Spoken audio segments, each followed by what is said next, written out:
नमस्कार, मैं मधुबाला शर्मा, बालिका आदर्श विद्या मंदिर गंगाशंकर। आज हम 10वीं कक्षा के हिंदी विषय का पहला अध्याय पद्य भाग का सूरदास, उसके बारे में हम पढ़ेंगे। उसका पहले पद की व्याख्या समझेंगे, ठीक है। लेकिन उस व्याख्या से समझने से पहले हमें सूरदास का संक्षिप्त में परिचय भी जान लेना चाहिए। तो कक्षा 10वीं के जो भी भैया बहन है, अपने पास आपके पास यदि हिंदी की किताब आपके पास उपलब्ध है तो अपने हिंदी की किताब आपके सामने खोल लीजिए। उसमें पहला पद है सूरदास।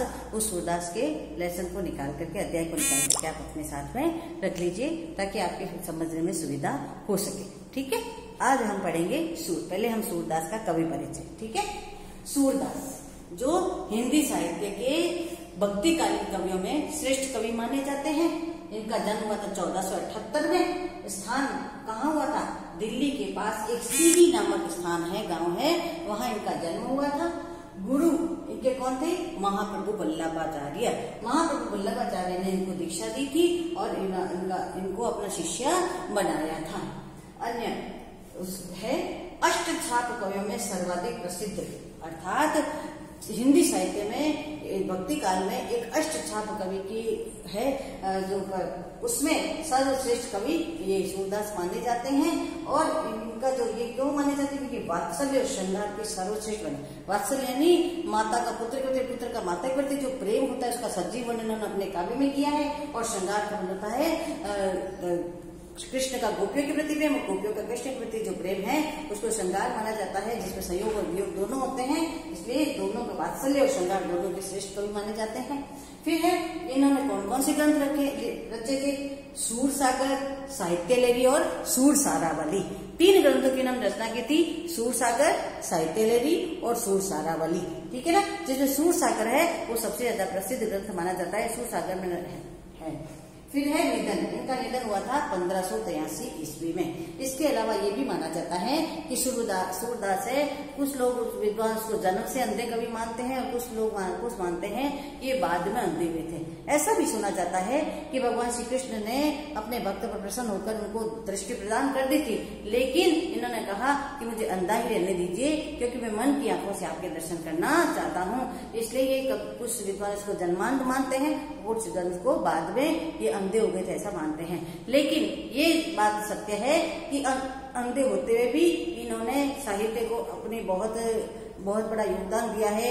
3 ग्रंथों की रचना करके भगवान श्री कृष्ण की बाल लीलाओं का वर्णन करके उन्होंने बहुत अच्छे वर्णन साहित्य को दिए हैं। अब हम पढ़ेंगे इसका पद। इन्होंने कौन से पद, हमारे जो 10th क्लास है, 10वीं क्लास में कौन सा पद है जो इनके पहले अध्याय में आता है? और ये भ्रमर गीत का पद है, ठीक है ना। ये भ्रमर गीत का पद है। इसमें है उधो तुम हो अति बड़भागी। ये उधो कौन है? ऐसा माना जाता है उधो है भगवान श्री कृष्ण के ताऊ जी के बेटे, भाई थे बड़े और ताऊ जी के बेटे थे। और उधो को ये लगता था कि इस दुनिया में भक्ति और कुछ नहीं है, योग के द्वारा ही हम ईश्वर को प्राप्त कर सकते हैं। लेकिन श्री कृष्ण है उनको प्रैक्टिकली समझाना चाहते थे, इसलिए उन्होंने उद्धव से कहा कि मैं आपकी बात मानता हूँ कि योग द्वारा हम ब्रह्म को प्राप्त कर सकते हैं, ईश्वर को प्राप्त कर सकते हैं। इसलिए आप है ना ऐसा जाइए गोकुल में जाकर के गोपियों को समझा के आइएगा। वो कृष्ण के प्रेम में बहुत ही पागल हो रही है, इसलिए आप उनको ये योग का ज्ञान दे करके आइए ताकि उन्हें भी ब्रह्म की प्राप्ति हो सकते, ठीक है ना। तो उद्धव कौन थे? श्री कृष्ण के बड़े भाई थे, ताऊ जी के बेटे। और उन्होंने उद्धव के माध्यम से गोपियों को संदेश भेजा था कि वो उनको भूल जाए, ठीक है। तो उद्धव है वो गोकुल में आते हैं, गोपियों को संदेश देते हैं कि आपके कृष्ण ने कहलवाया है कि आप योग दर्शन के द्वारा ही, योग के द्वारा आप ब्रह्म को प्राप्त कीजिए, ईश्वर की प्राप्ति कीजिए और कृष्ण को भूल जाए।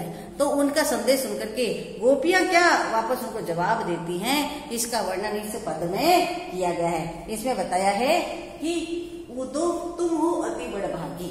गोपियां कहती हैं, हे उद्धव जी आप ये संदेश लेके आए हैं, लेकिन मुझे तो लगता है कि आप बहुत बड़े भाग्यशाली, अति यानी बहुत बड़े बड़भागी है, बहुत ही भाग्यशाली है। अब वो भाग्यशाली क्यों? ये व्यंग्यात्मक है। भाग्यशाली क्यों है वो हम आगे वाले पद में पढ़ेंगे, क्योंकि उन्होंने बताया वो भाग्यशाली क्यों, इसके बारे में बताया। अपरस रहत स्नेह तगाते नहीं मन अनुरागी। गोपियां कहती हैं कि आप तो भगवान श्री कृष्ण के पास में रह करके भी उनके प्रेम से अछूते रह गए, उनके प्रेम के जाल में फंसे नहीं, इसलिए आप बहुत बड़े सौभाग्यशाली है। अपरस यानी अछूता, रहत यानी रह गई, किससे? स्नेह तगाते, श्री कृष्ण के प्रेम रूपी धागे से आप बिल्कुल अछूते रह गए। नहीं तनु नहीं, उनके प्रेम के में आप बिल्कुल अनुरक्त नहीं हुए, उनके साथ रहते हुए भी आप उनसे अनुरक्त नहीं हुए, इसलिए आप तो बड़े भाग्यशाली हैं। दूसरी बात उन्होंने उदाहरण दिया, पुर इन पात रहत जल भीतर तारस देहन दागी। पुर इन पात का होता है कमल का पत्ता।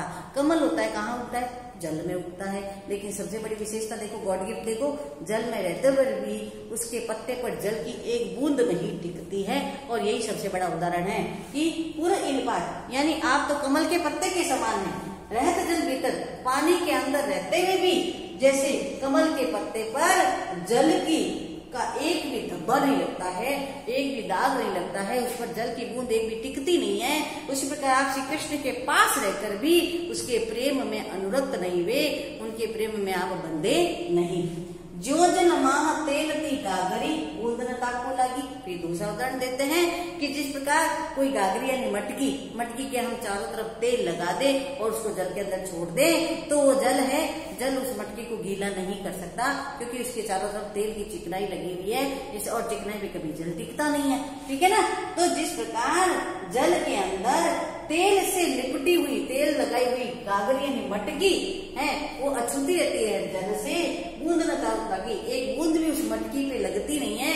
उसी प्रकार आप भगवान श्री कृष्ण के अत्यंत निकट रहते हुए भी उनके प्रेम में आप अनुरक्त नहीं हुए। प्रीति नदी में पाँव न बोलियो दृष्टि न रूप पर आगे। और तीसरा उदाहरण देती हैं, गोपियां कहती हैं कि आपने उन श्री कृष्ण के प्रेम रूपी नदी में पांव डाले ही नहीं। प्रीति नदी यानी प्रेम रूपी नदी, रूपक अलंकार है यहाँ पे। प्रीति नदी यानी प्रेम रूपी नदी में पाँव न बोरे, पाँव यानी अपना पैर, न बोरे यानी डाला ही नहीं, दृष्टि ने रूप पर आगे, और न ही उन आपकी जो दृष्टि है वो उनके प्रेम में अनुरक्त हुई। सूरदास अबला हम भोली। सूरदास कहते हैं, गोपियां कहती हैं कि हम तो बहुत ही भोली हैं, बहुत ही अबला हैं, इसलिए भगवान उस कृष्ण की कान्हा की मीठी मीठी बातों में आकर के उनसे प्रेम कर बैठी, ठीक है ना। सूरदास अबला हम बोली।